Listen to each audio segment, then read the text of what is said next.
Subscribe to our channel for more exciting updates. Here's how to create this sitting giant effect. Clip 1. Take a video of yourself sitting down from a low angle.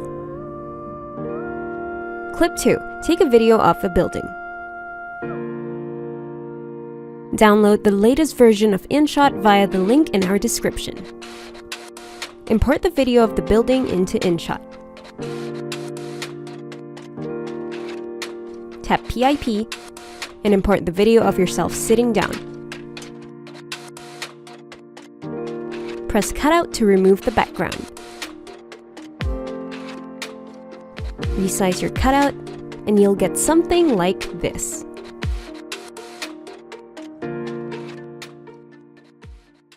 Here are the final results.